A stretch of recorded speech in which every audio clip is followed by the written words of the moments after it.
Sziasztok, én Cookie Monster 2 vagyok, nem Cookie, mint Cookie, hanem süti szörny.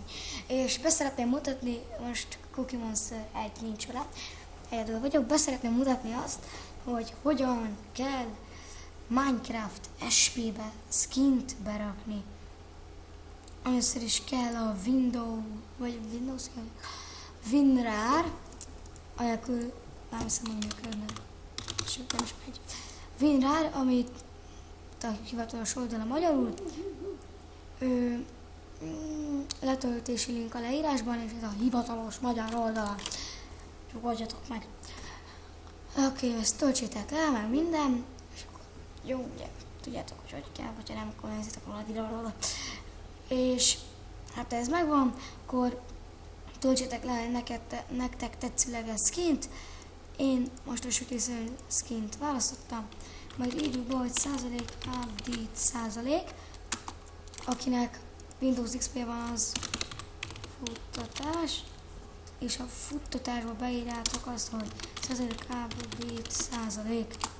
És akkor megnyílik a .minecraft, és belül a bin, majd a Minecraft, jobb klik, társítás, és látjátok, ezért kellett a VRAR archívum, ezzel társítjuk. Itt bemegyünk a mobba, és itt van csár. .png, ez nekem most a régi süti szörnyes skin. Oké, ezt itt nektek Steve skin lesz, ha már nem raktatok be. Steve lesz, azt fogjátok, kitöröljétek, és ugye amit letöltöttetek skint, ami tetszett nektek, azt átnevezitek, akármi is a neve, CHAR, csár, semmi PNG, majd ezt magától megcsinálja. Fogjátok, és csak így beleillesztétek. Behúzzátok, és akkor itt van csár.png, és ezt Steve skinnek érzékeli. Majd bezárjuk, megnyitjuk a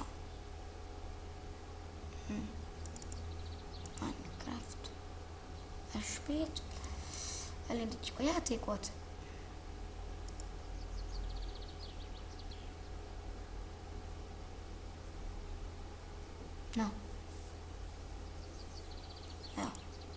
bemegyünk akárhova, több játékos módban is megy, emberek. És akkor ez egy kis vágás. Na, újra itt vagyok, és látjátok, be is van rakva a skin. Minden olyan embert, ami így láttok, minden embert.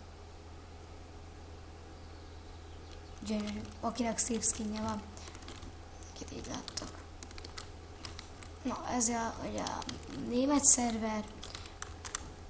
Jaj, későn ülöttem rá, így utolsó jump és elbúcsúzok. Na, ennyi lenne ez a videó, sziasztok!